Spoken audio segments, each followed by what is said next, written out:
Good day. Good evening, everybody, or good morning. No, it's still good evening over here. Well, it's great that you had time to join today. You're probably excited about the gift of the free coaching at the end. Well, I've got good news because you're the first free today.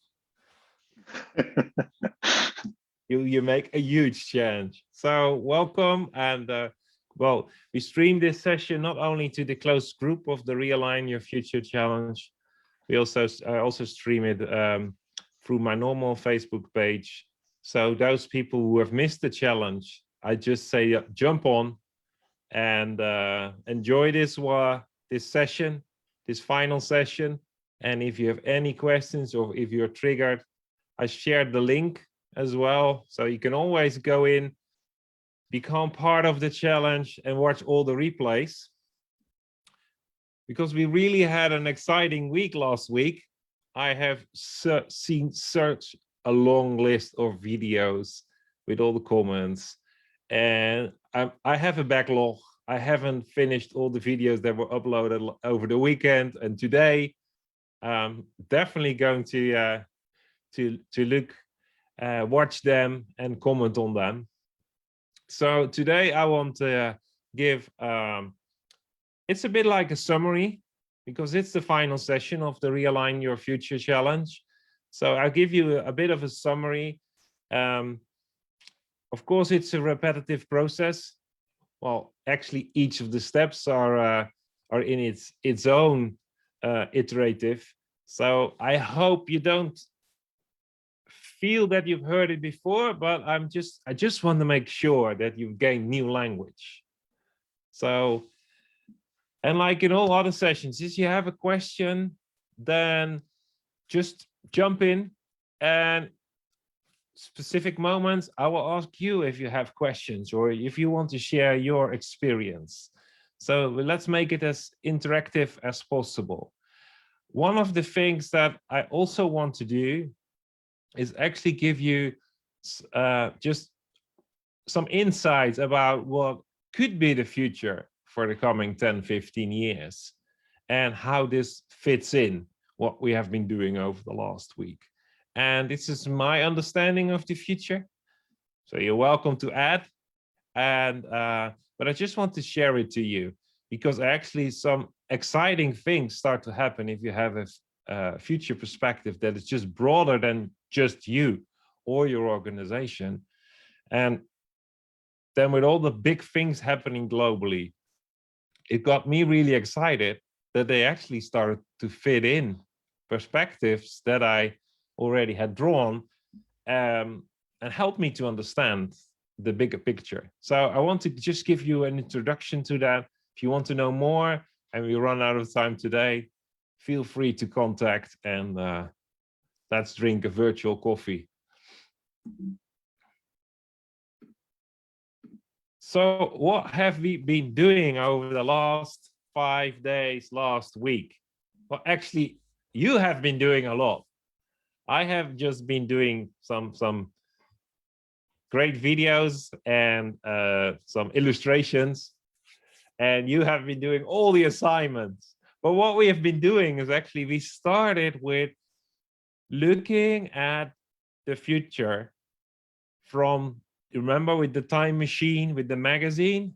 And actually, I wanted to first get you out of this current present view that actually is so much connected to the past. And I just wanted to turn you so we start looking at today from the future. And I think that most of the future that we could sense is already here today, but because we are occupied with finishing yesterday, we simply miss it. And that is actually just, for me, another definition for waste. So that's what we did with the first step. Then we looked at the future realities, like what are the areas of life? How do you want them to be in 3 years' time from now? And then the future choices, like what is the role you're going to play in 3 years from now? And with all these ingredients, we ended up crafting our preferred future. as this milestone, this anchor point in the future that we actually can use to start backcasting who we want to become, who we want to travel with into the future, what our next goal sets are. And in that process, which I really encourage you to update, like let's say every half year, because then you start to see that things started to happen because you started to focus on that. And that is such as I can't explain it anything else than it's not a coincidence. But what you focus on will grow. So we just have to shift our focus from cleaning up the past to creating the future. And one day, maybe things of the past will just fall in a new place and we're the missing piece of the puzzle. So don't start re-engineering your past because you simply have no clue how to re-engineer. The rules are not defined. So with these steps, I want to look at the future. So I just created a simple timeline. 2020, 2030 as decades that we look to. And what we could see that is that the previous decade was all about seeing. For 5 to 10 years, every business talked about the 2020 vision. And then Corona hit, and everyone said at the end of 2020, I'm glad that year is gone. Which is really weird, because for 10 years we made plans that we haven't seen manifest in most of the perspectives. So we postponed it and we start to make visions of 2022 and 2025. But that's not how it works. Now, if we look at it, then it was all about seeing, which makes sense because the information age started in it. After we finished the technology age. Well, actually, the technology age is not finished in every aspect yet, because there is a huge push to actually extend that one all the way to 2035. And in that perspective, actually make technology leading. Well, that's always the thing. There is an invitation. If we ignore the invitation as a whole global community, then the future will look different. We probably pay a bill for it. We probably will regret it.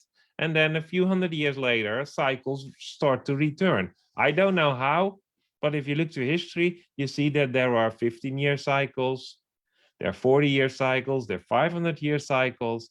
And it's amazing what we can learn from it to actually not miss it in the moment. So what we have been talking about actually our last 10 years is that we should shift from profit to a much more purpose, people, planet profit perspective. That started after actually the financial crisis. And it's really strange to see that first it was people, planet, and no profit. We had the whole upcoming of social enterprises. But actually, I think on a global scale, you see that they are in decline because there needs to be some perspective of value. There needs to be something added. But we saw this uprising. We also saw that in the business, everything moved towards process and data. I remember 2008, 2009, everything in IT was about business processes. Business wasn't talking about business processes. They were still talking about strategy and purpose. Today, everyone talks still about data, big data. The strange thing about data is that they reveal the past, but do not predict the future, even when we still try to do it. So the future cannot be forecasted based on understanding the data of the past, or if we want to do something different. That will work if we keep repeating it.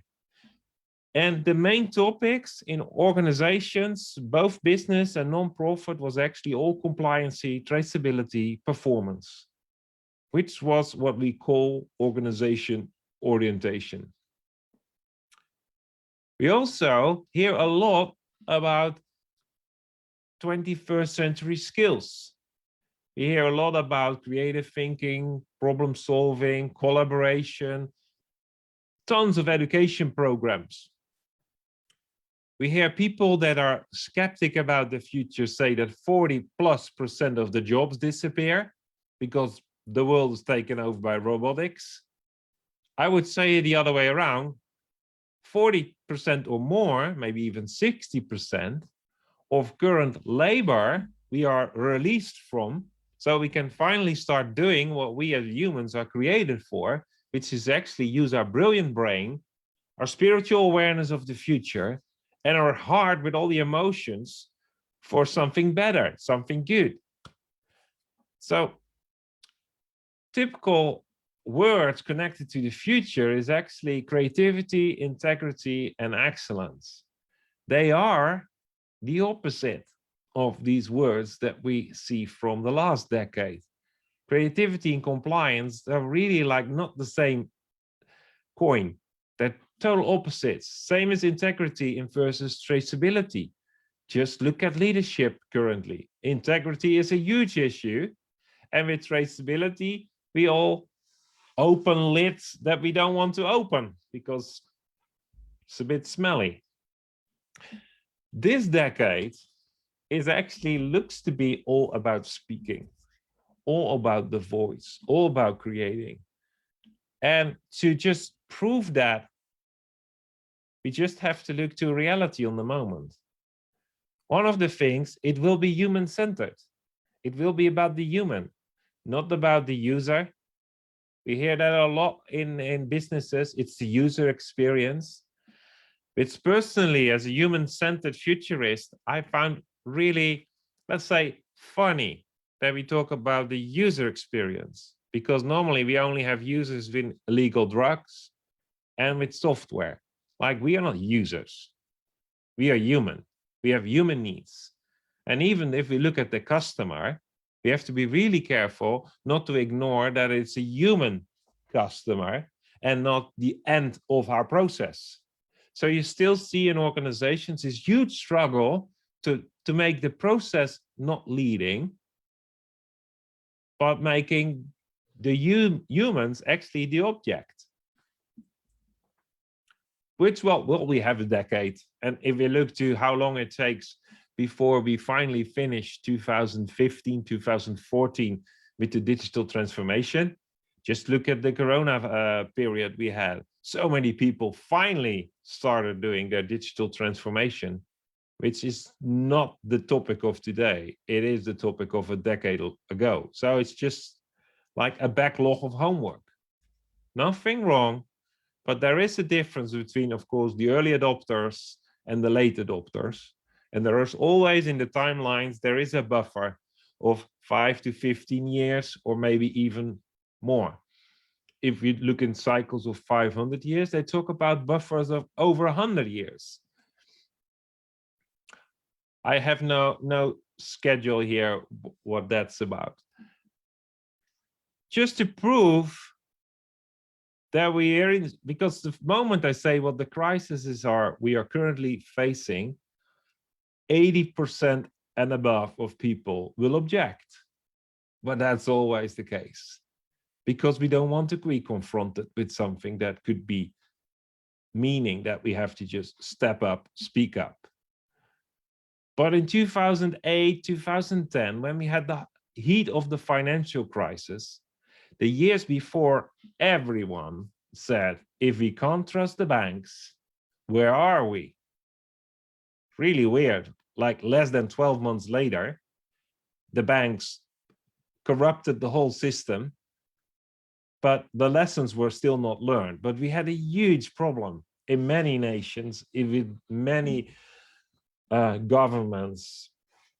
Some governments still have the ability to just press more money, but in general, it was a huge issue. But people relied on the banks. In 2020, everyone said, if we can't trust the media, if we can't trust the government, where are we? And you don't have to live in the US to just have a memory of a few months ago, how messy it was. It's the same in all of our nations. Just look how they handle the whole stuff with the lockdowns. It's not that I blame the governments, but the governments are proving that leadership has come to its limits. So we have what we call a leadership crisis and what I call a narrative crisis. If I just look local, and I'm broadcasting this publicly, so I will be a bit careful what I say, but just in general, like the first thing our health minister said over a year ago was that the only way out, that was before lockdown, that was before the mouth mask, that was before everything, but the only way out of Corona that no one could explain, because the month before it was the Mexican beer in the store, and now it was the only way out was a vaccine. And we said, what? Is this guy crazy? The only thing they said for 12, 14 months is vaccination, vaccination, vaccination. Currently, 80% of the people or more, first thing they say is vaccination when they ask you, if you ask, how is it going? It's like in the front of everyone's thinking. It's the top of mind, but that only happened because a few people that were on top of the information chain started to say that from the start. This was only 12 months. What if agendas take 10 years, 50 years, 100 years? This is not conspiracy theory. This is just how human politics, geopolitics has been working. And for the last 100 of years, we can all read it because everything is documented. What if we change it and don't see it as a crisis, but actually see it as an invitation? What if we started to design the sound waves in our atmosphere, in our society? What if our vision for the future as a leader of a business or an organization is echoing through whole our organization? Then it will create something. Then it will change a mindset. And that's how vision is actually, before it materializes, needs to be out there. It needs to be spoken. It needs to be echoed through the people, their minds. Because what you say is what you start to believe. And what you believe will influence your behavior. And we have been seeing that.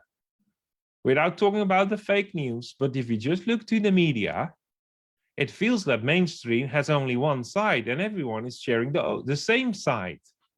Even in the polarized society that some of us live, they simply still talk about one part of the story. So for me, that is a sign, like through the ages, of leadership needs to be reinvented. And society needs to be framed again, reformed again.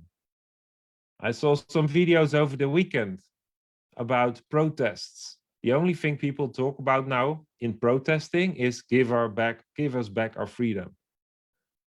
You hear it every nation. It's not in the mainstream, but in Facebook, it's always there for at least 24 hours before it's cleaned up.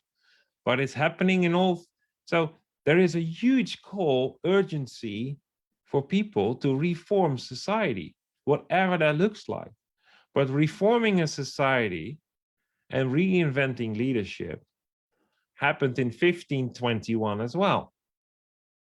In 1521, 4 years after Martin Luther nailed those 95 rules on the church door in Nuremberg, if I'm correct, a political movement rose, called themselves the Protestant.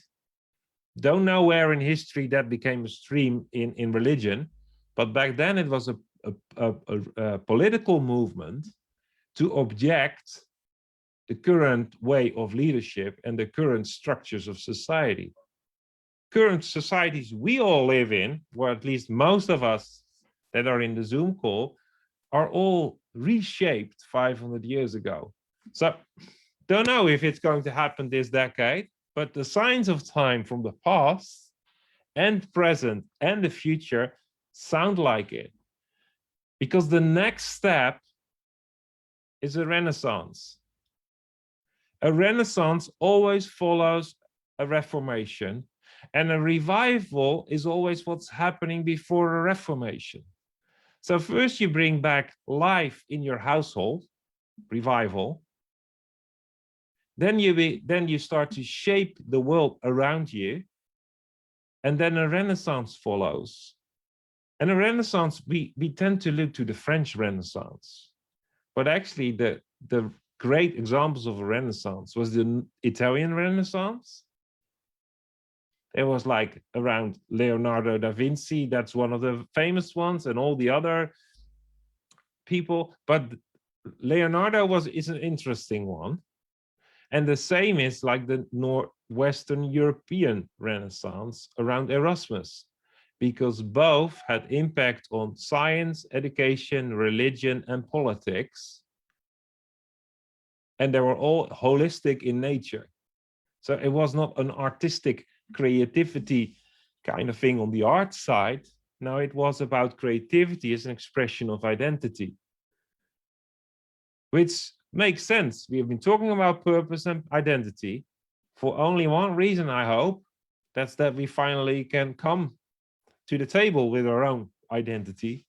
But then we need first a structure in where that is supported and where that is appreciated, which means we need a reformation of society, and then everyone could flourish, which means we have to learn a lot of things in this coming 10 years to actually live in a society where everyone is powerful.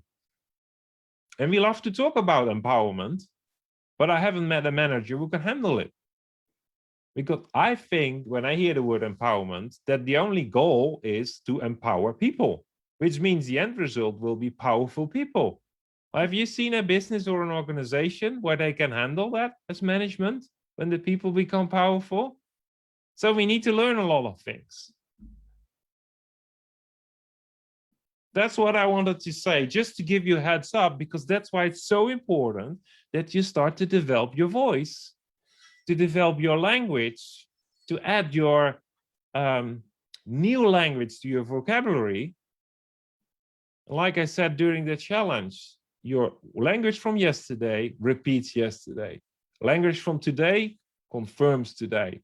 Language from tomorrow creates the future. So we have to find that language to create the future. Has this been different 15, 30, 45 years ago? Probably not. Different stage in time, in history, different needs, but definitely the same abilities and the same urgency for personal development. Only if I look to my grandfather or my father in his childhood, whole society was not giving room for it.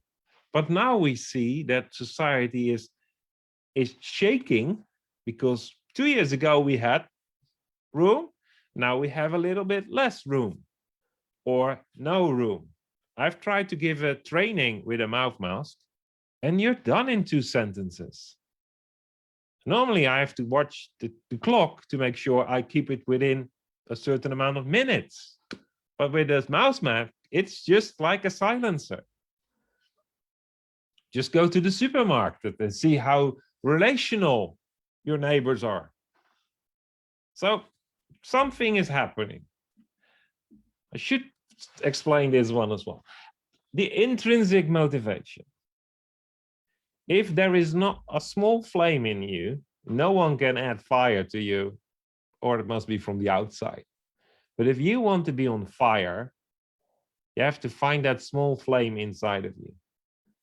That's what we call passion. So if you have a sense of purpose, which is actually look around you, why are you born in this age, in this place, in this time?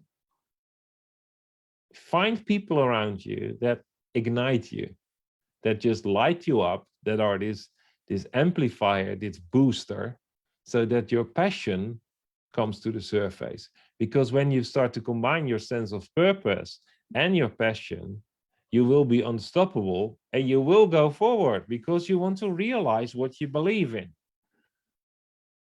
So intrinsic motivation, I just I can't help it, but then I have to think of the valley of tears, or the valley of pain, or the gap between where I am and where I want to be.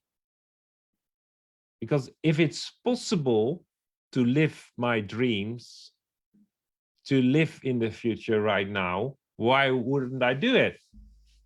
Well, biggest thing is actually, biggest obstacle is me. It's you. So to get through this valley of unlearning and learning, of letting go and acquiring new skills, we have to take some bold steps. And those of you that have done the whole challenge, I have recognized a few times that people had a hard time to let go, which is actually the fear of missing or lacking. I have seen people metaphorically try to climb back up instead of going down. But the moment they let go, they find something, because actually it's a nice place to be on the bottom. Not to go there, it's actually quite painful. And the biggest obstacle is that three-letter word, the ego. Your ego promotes your past. It's proud of your achievements. It's proud of what you are successful at. But they can't, it can't help you to discover something new. It keeps promoting the old. So sometimes you just have to say, shut up, which is easier said than done. At the bottom, we have this, it is deep. It's deeper than soul searching. It goes all the way to your core, to your guts. It's actually your connection with your source. And whatever your source of life is, I would love to drink a coffee or a beer to debate what the right source of life is. But whatever your source of life is, make sure you can hear it. Because your source of life will be this birthplace of future identity, of new identity. Because it was not about becoming a better version of yourself, but it's all about what's the next version of me. Of course, there are other voices than the voice of judgment, cynicism, or fear. And actually, they are connected to your inner voice, which is the voice of peace. Like, peace really conquers fear. Peace, well, but peace is not the absence of war and conflict. I hope you all understand that. Now, peace is much more. It's abundance, it's wholeness, it's provision, it's creative thoughts, it's healing, it's restoration. That's peace. And we tend to think of peace as like ending war, but just think of those people that came from the US and Canada and all over the world to liberate Europe 70 plus years ago. They didn't come to just create peace. They came to really end something and bring peace. So sometimes a hard fight. The voice of joy, it really helps if you're joyful, if you're grateful. It really will stop that cynical mode of just trying to create laughter, but not feeling it.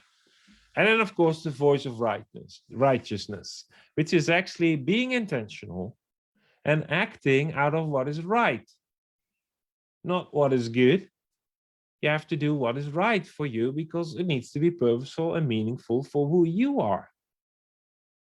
So I hope you see the counterfeits. I have been talking about this through the whole challenge. So if you want to know more, just watch all the replays or join another challenge. But what's happening on the bottom is actually very interesting. The moment you find your future identity, you will find freedom. And freedom gives you a choice.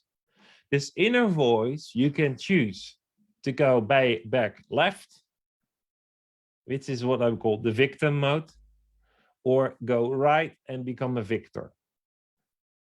It is a choice to be a victim or a victor. And your inner voice will probably guide you to become a victor. But you have to be careful, because the moment you meet people that haven't done the whole slide down, you could complain. Most people don't mind change when they see what they get in return from it. But the hardest thing they find before they embrace change is actually let go the right to complain. For most people, it's like their birthright. Like, if you take the lead in your own life and you can't complain anymore, you have different conversations. So the end result is that actually your inner voice becomes such a strong voice, which is all about you learning to listen to it. I don't believe it becomes a loud voice, because it just wants to be heard, but you have to do the hearing. And it should become, when you really get used to listen to it, a voice, an outside voice, which actually is an overflow from the inside. I think this is something you have been experienced on a micro level over the last 5 days. So I'm actually quite interested if I'm the only one out there who always has a hard time to slide down and don't like the speed to go up on the other side. Or is it just me? Anyone who has a thought experience and likes to share that?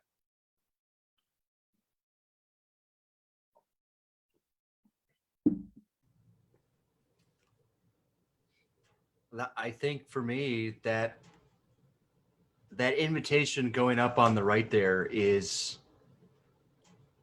it's filled with uncertainty, right? It's uncharted territory. And so something you mentioned in the last session was, if you can pull down your future down to basically collapse it back to repeating the history. If we don't allow, if we allow our rational mind and our understanding to really lead. And so the difficulty there is, I think, leaning into the unknown, leaning into the uncertainty, and really that faith aspect of moving forward without understanding. It just kind of trusting the process and trusting that the source really is leading in a direction that there is a future, other side of that valley that is there to experience. So it's really easy, I think, especially in the Western educational training of rational thought, to really go back to that and discount the new. But if we do, just end up, like you said, repeating the past. And so, between the uncertainty of the future and creating that, and really stomping out and telling the voices of judgment and cynicism and fear to kind of shut up in that process, it takes like the development of new muscles, both in the defense and in the offense, I think. So it's, for me, that's been quite a process. Yeah, I think you're absolutely right. Like, it is a conscious process, a conscious decision to let comfort go and not make comfort the deal breaker. What I see is that, like, I grew up in a Western country, so actually there wasn't always abundance, but actually life has always been quite comfortable, and actually also reasonable, certain. But to really let go comfort and certainty, which helped me to actually understand that I need safety. I really need psychological or emotional safety. And that's why I need people around me. And it's not about, for me, it's not about relationships, but it is all relationship, which means even this is relationship. I need to be connected and live in relationship with myself and with the outside world, but I need to go against the flow in that sense to let go and exchange that, maybe that's the word, exchange certainty in for the opportunity for adventure. And I know in Dutch culture, it's like from a young age, over the last couple of 100 years, you are told if you're born for 10 cents, you will never be a quarter. If you put your head above the field, it will be cut off. So it's definitely not something that we do, rising and shining, unless we consciously do it. Like, you're not doing that by accident. You're only doing that by consciously, if you know that it will intentionally lead to the next version of yourself. And I think deep inside everyone has that urge. So many people around there are tired, burn out, live in fear. I would nearly say that's because you make it a habit to camp out in the wrong place. We have to stay moving. But it's easy said, and it's hard work.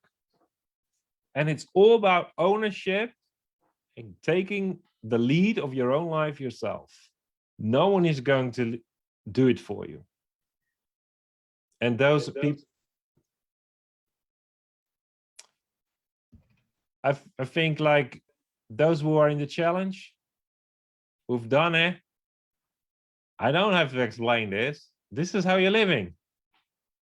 That's where you've done this before. So this for you this is just a model to actually see a pattern and recognize this next time. Oh, this is what I'm doing. And the only way for success was actually hang on. It feels like getting in the roller coaster the first time in your life, and you think, oh, it looks like an easy ride. You've missed half of it, and then you get your seat in the roller coaster and you go down. Well, your heart is somewhere above your ears. Your stomach tries to get there as well. But the only thing you can do is just sit and wait. I think that's the biggest skill you need. And that's where most people actually bail out. Well, I'd say I've been starting up a new business for the last year and a half, 2 years. I used to be an IT consultant, but I was never in control whenever I worked in IT. You know, projects would get cancelled, projects would come to an end, firms would fold because they'd been crap with their finances. But it wasn't until I actually came out of the last business and I decided, stuff this, I need something different. Number one, I said before God, I need multiple levels of income, multiple sources of income, so that if one went down, I had other ones in the back pocket. But also this whole thing of looking at what was going on in business. And I saw the rise of IT, and I'm seeing exactly the same process happening in the energy markets. It's exploding with opportunities. But nearly everybody has missed this whole thing of we need to build relationship with our clients so that we have relationship for the long term. Yeah. If we don't have it for if we only have a relationship for a month, that's no use. Whenever it comes round to renewals in 3 years' time, you need a relationship where you're talking with your clients every single week or maximum every single month. And after 2 years, that has started to show itself, because on Friday, I had a client who I spoke with 18 months ago, and he came back to me because I did good service for him 18 months ago and said, I now need to sort out stuff for November. Relationship. But I had to go through that waiting period, going down, trusting that I was doing the right thing until the process started to snowball to get the velocity to get back up the other side of the slope. Yeah, definitely. It's the reality of you need time to process, and you need time to sometimes work out what the client actually wants to buy. But it's a hard process to go through. Yes. Yeah. Thanks for sharing. I don't want to make it midnight in California today, so I go on. And next step, actually, when you know your future perspective, it is so interesting to find out who that next version of you is that fits that future perspective. Long story short, your current identity fits your current settings. So actually your current identity probably will sabotage when that would arrive in your future setting. So finding out who you are at the end. If you have some kind of prototype idea, concept about it, then you can start work on your behaviors, your routines, etc., which is just a practical first step to actually move to that future perspective. Because the future is, in a way, manifested by the future, but also connected to the results of your acting. And before your acting changes, your behavior needs to change. Before your behavior changes, you need to believe it. And that's what we're all going to do.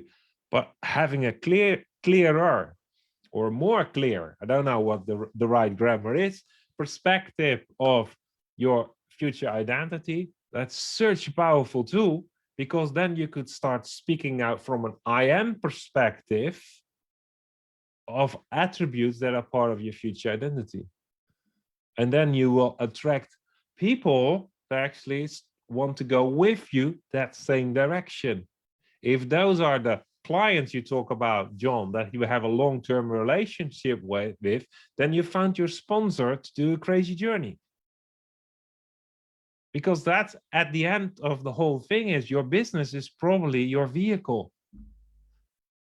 So to become the next version of yourself, to have more impact, more influence on those around you. So it's actually to your way to extend your domain. So this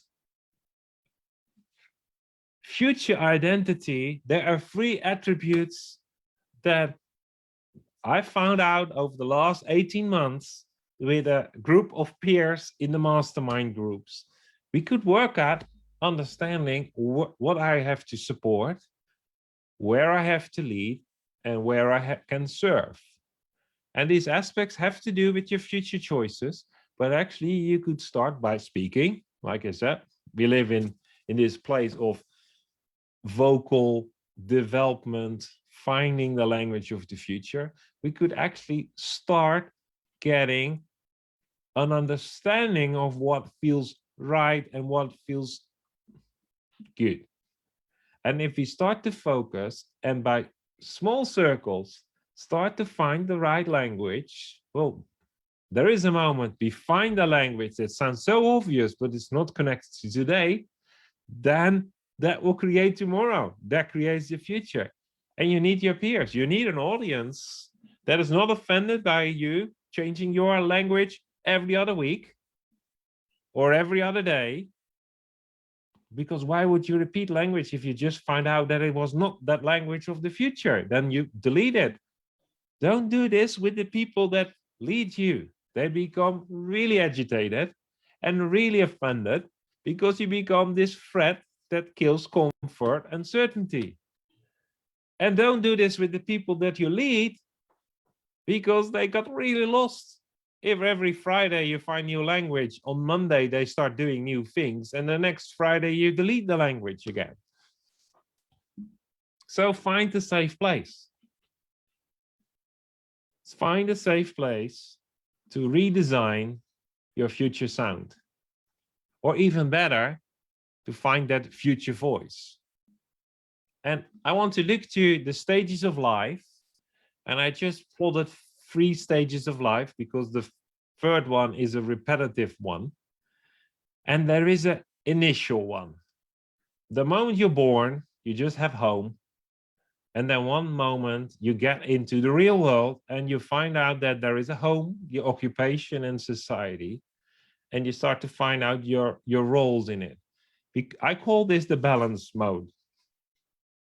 The moment I get to the doctor, like if I would go tomorrow to the doctor and said, I'm really fed up with everything. First thing he will ask me, what's your work-life balance? Then I have to say, I'm not in that stage anymore. And then he will look to me. He said, everyone is in that stage. I said, no, not part of the 80%. You are probably. Because most common thinking is that we need to balance work-life. I invite you to live everywhere. Have life at home, occupation, and a society, and try to find out how these interact, which brings you to the second stage. I've labeled that stage the synergy stage. That's where home, occupation, and society start to intersect. There are areas where you're going to work, and it has value for both, and one is handing it over to the other one. These are actually, and I haven't filled them in details, but these are actually the stages, or sorry, the intersections where there's what do I serve, where do I lead, how do I support, come to the surface and become a topic. They were not a topic in the other stage. And then we have the third one, and that's actually that it's not only about the intersection, so it looks the same, but it becomes, there's a center point.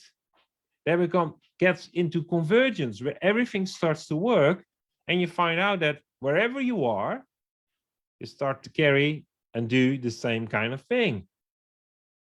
This is very interesting. We call this convergence. And I've written down the mind maps we talked about, the mindsets, not the mind maps, the mindsets we talked about. And you could say that the mindset, where do I belong, is typically a mindset of the balance phase. I didn't plot ages on it because then I would be maybe a bit harsh to those, because 80% stays every transition behind. So, but you could say that there are like, let's call it stages. And I've called it, I will label the transition moments. So the transition moments to go from where do I belong to where do I contribute is actually what we call the quarter life chaos. Not a crisis, because we go forward. A crisis is what keeps us back and we try to fight it.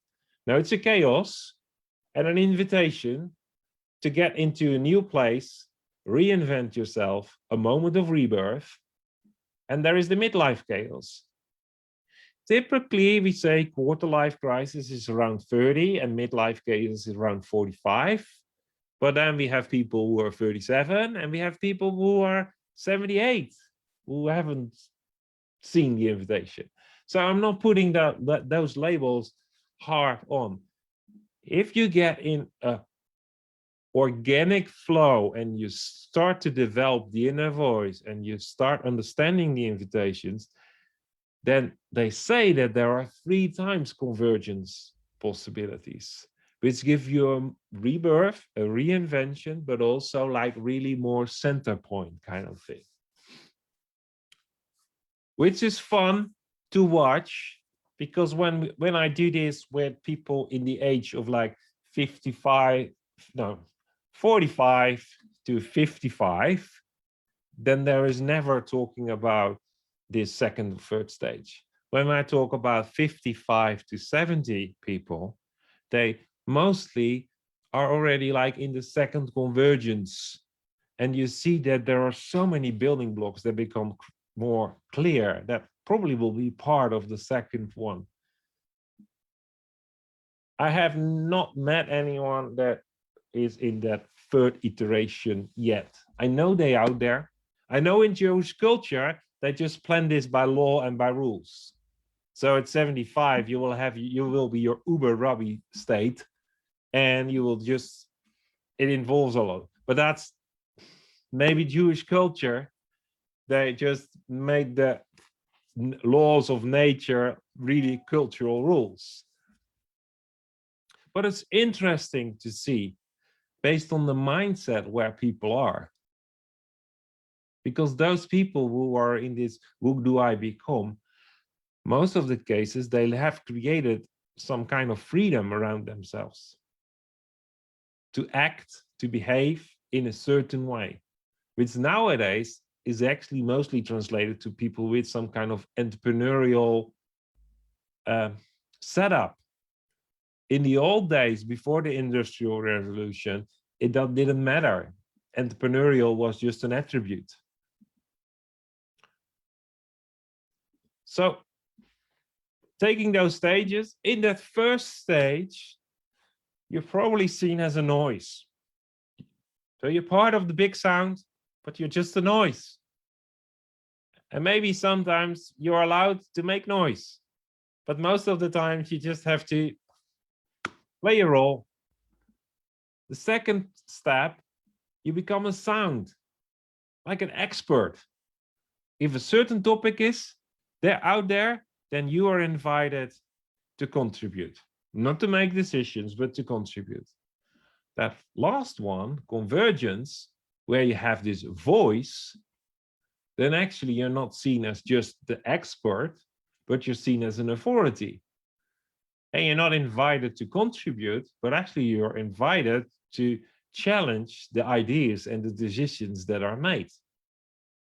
And that becomes like, of course, in your unique area, because it's the intersection of your home, your occupation, and society. So it's not that you are invited if you are good in politics for the next oil drill somewhere in the Atlantic. Now, it's not that kind of thing, but you know what I try to say. You're invited to challenge. You are allowed to be a shaker and a mover. That demands quite high safety and certainty of who you are and where you're going. The journey that I'm running with a group of peers is actually, how do I get from being a sound to find out my sound bites to actually find out what this first version of my voice is, and by that accelerate convergence, which means I have to embrace a new mindset. It means that I have to really speak up, be vulnerable, but it's worth it. So before we are in convergence with our unique voice, with influence, which was framing society, and impact of actually like serving society with value, receiving this reward, which means I have a huge influential message based on actually a mess that I have overcome, and not the mess that created my breakthrough moment. No, the mess that is actually inspirational and serving other people. And what did I test? What is the thing that people keep repeating about me and asking me to do again for them? Because that's a testimony. You're invited to do it again. So what did you test in life that make you the authority to be invited again and do it again? Interesting, because probably it's somewhere already inside of you. But what if we can get that to the surface and start to experiment with it? Which just means speak about it, receive feedback, speak about it, receive feedback, speak about it, total silence. What did you just say? And then go deeper in those kind of, because then we're going to find out where we lead, because that's with your message. Where we're going to serve, that's the testimony. That's where we talk about testimonials, endorsements. You want to have testimonials and endorsements about what you would love to do, because it supports you to create the future, not just create revenue. No, your business is your vehicle. And the support. You need to support something. You're building a household. So what if we can take these 3 sound bites, where your heart creates a hearth? I needed another word that looked like heart, but I just think it's the perfect word to show what a culture is, an atmosphere is. That's what is around you, like this, when you're sitting at the fireplace. Those people who are welcome around your fireplace to really share the most precious moment of life. That's where your heart is revealed. The message, the testimony I just talked about, those building blocks are holding keys to find your unique voice. It's not the sum of the parts. No, it's different than the parts, but it's definitely, they are keys. Because when you make that sound, people listen. What if you can find the authority inside of you? Then you have got language that you want to repeat over and over and over again to create your future. You attract people, you can give your influence, you can share your value, and by that way, fund your household in moving with you. So, the short version, not going through the whole story again. If you want to go fast, go with peers. Well, Ryan, you have been running with me for most of the time. If we look back to this running fast with your peers, what is the true story about this drawing? That it's a lot messier than those nice, neat circles. That it looks more like a plate of spaghetti, but that's the messy process. That I mean, I'm not disagreeing with all of this. I see all of this, but it's almost like the conceptual model versus, like, I can now look back over the last year and a half and see all of this, but in the process, it's much messier. But the value that I've loved, both of what I've received and what I've been able to see and call out in my peer group with you, is that, you know, it's those ahas, it's seeing what resonates, and even hearing what comes out of myself at times is surprising. And so it is this whole discovery process of really discovering those sound bites and getting reactions and the permission to sort of try on and test out, kind of test drive. It's you know, it's almost like test driving different vehicles before you figure out which is the one you really want to invest into. And for me, that's come in the micro talks that we do. It's also come in the weekly, it's amazing how much comes out of even a 60-second pitch, and how much depth and conversation, those end up going in directions I never would have anticipated. And yet that's part of the discovery process of even discovering the depth of our own sound bites. So it's been, not that I came into it with expectations, because I really didn't know what I was getting into, to be frank. But it's been messy and awesome.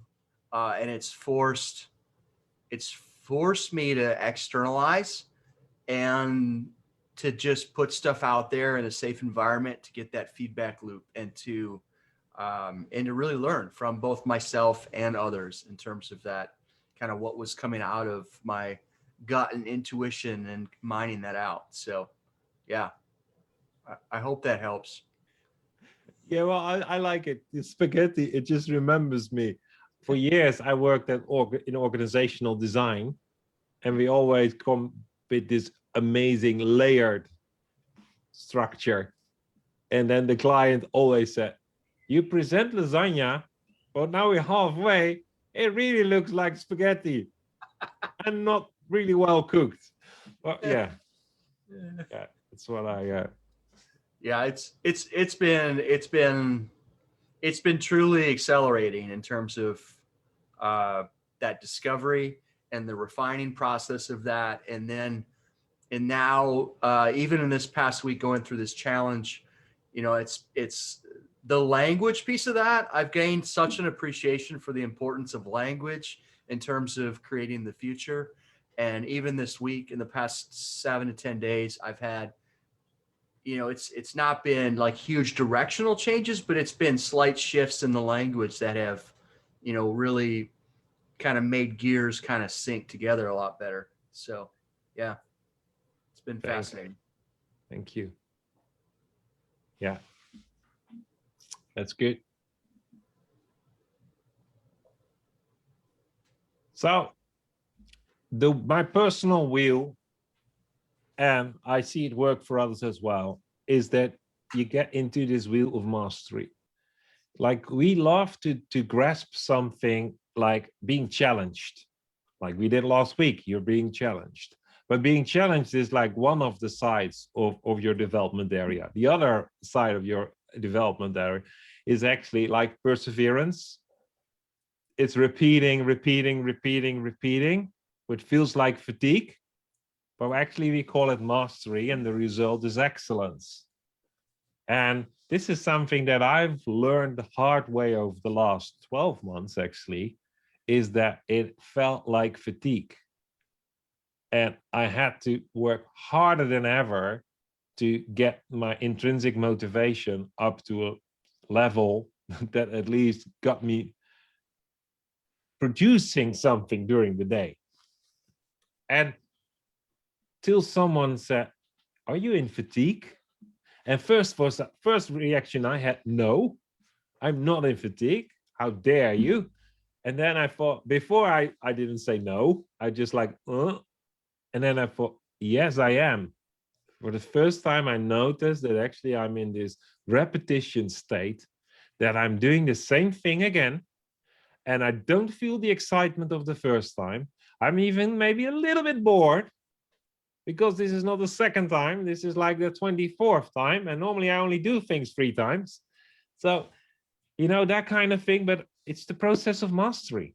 And the result will be that it's like more clear, more purified, more refined level of excellence that is connected to who I am. But I need a coach. And it could be a peer. It could be simply a word, are you in fatigue? Or it could be like an hour session, or like a repetitive every week session. It all has its value. And then I need peers. I need the safe place. I need a mastermind, what I call. And that's what I love about the word mastermind. There's no master in that sense, but the whole group is like this mastermind that just helps you to think and reflect. And then in real life, I have to test it, because else I become fat and I forgot how to walk. So this mastermind, the perfect concept, as far as I know till date, is a peer-to-peer community. Helps me to actually find my authentic sound. Helps me to accelerate in who I want to become. So that means it's a group that is really interested in my progress and has no stake at the results and has no envy or has no fear of competition. And my end result should be a voice of influence. I need peer-to-peer coaching just to get the weekly kick in the butt and correction. And that's most hard correction is actually, hey, Ion, last week you said this, now you say something different. What is this all about? And I think, oh, ouch, I agree more with last week. Yeah, okay, sorry.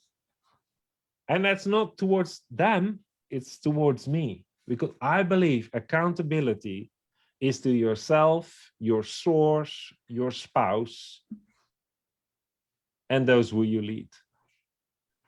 But it starts with being accountable to yourself. Like I said before, you cannot be loyal if you're not to others if you're not loyal to yourself. That's ridiculous, because that if you're loyal to someone without being loyal to yourself, you're killing your own heart. You end up with black spots. That will be really disastrous for those around you. And what I did with the challenge is that I gave you a gift. I think it's a generous gift, so I really hope you take it.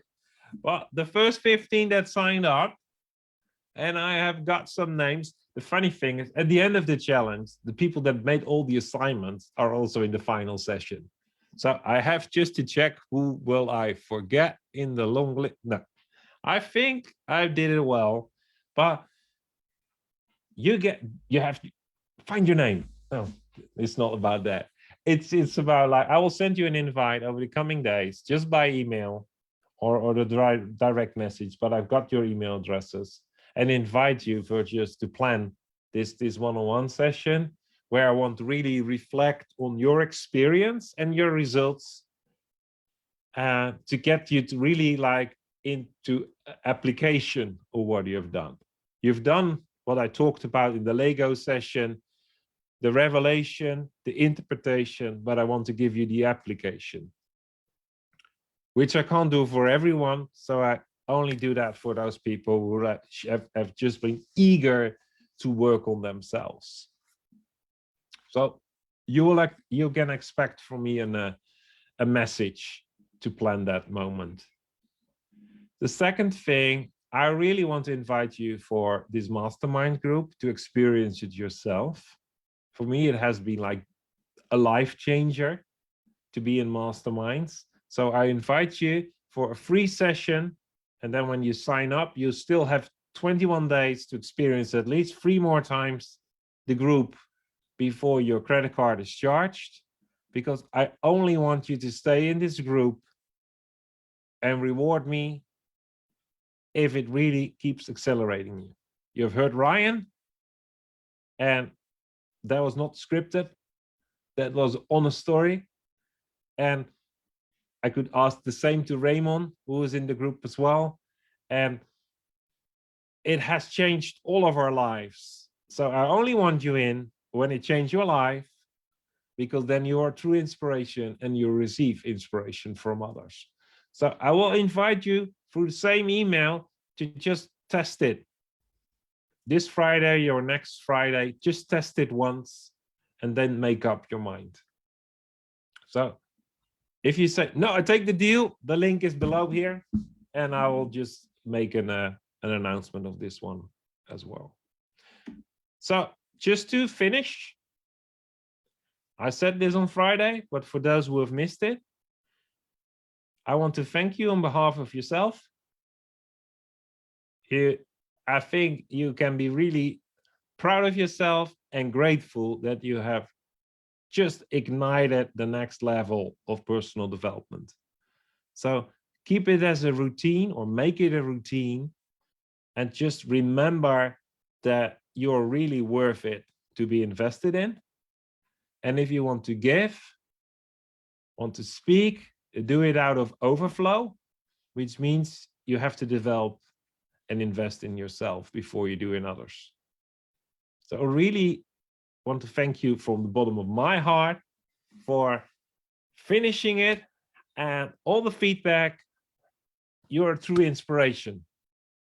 In the comments, in the videos, well done. Thank you, thank you, thank you. And give yourself a great gift. Make sure that by the end of the week, you have found peers to take it further. Yeah. Keep listening to yourself. And then the inner voice, not the mumble jumble that comes out on the top side, but the inner voice. I just think, I just want to hear any last words from you before I just say see you in a coaching session or any other connection. Thank you so much, Ariane. That's amazing. We really enjoyed it. Yeah, really, really liked it. And I think I loved how you did, I think the curve. Yeah, I hadn't made that connection that it's going from old identity to new identity. And I think really the process is designed for the breakdown to create the other side. And I think hearing other people that go through that and are in the midst of it is really encouraging. You know, it makes you feel like you're going to get through to the other side. So, and I think it was amazing to see Raymond too with your new job. That's awesome. And I think for my part too, I said this before, but what I've loved seeing is Joe has it's been like, wow, all of this just releasing all these dreams that have been coming together. So yeah, and Martine has been able to jump in on the end, and we had a great session at the pub this weekend I showed them this morning. Did you? Okay, Yeah, okay, yeah. okay. So anyway, this was Martine's. For the ones that didn't see it, he did it. This is his bridge. So we had an inspiring session. Yeah, that's cool. Yeah. Thank you. I think for me, I think I've stumbled through a couple of these phases of life without future casting it, but having it happen nonetheless. And I'm in that kind of, third phase, looking for that convergence, looking for, intentionally looking for it rather than stumbling into it. I think I've said to a lot of people that, throughout, maybe the past 10 years, when people are telling you something that they admire you for, that you find is just like, why? It just is so natural to me. Why is that even a big deal? I think you need to listen to that voice. And because I think that they are telling you exactly what, what your purpose is, what your value is. They're confirming things about you. And I think a lot of us don't realize that what we are best at does come natural and is easy for us and maybe harder for others. And when you acquire that knowledge and then you become purposeful about pursuing it and using it and deploying it. I mean, I love the framework you've created because it gives you permission to walk into the next stage without fear or without, just say, I'm just going to go for it. Thank you, Robert. Yeah. Well, actually, that's such a wisdom what you just shared.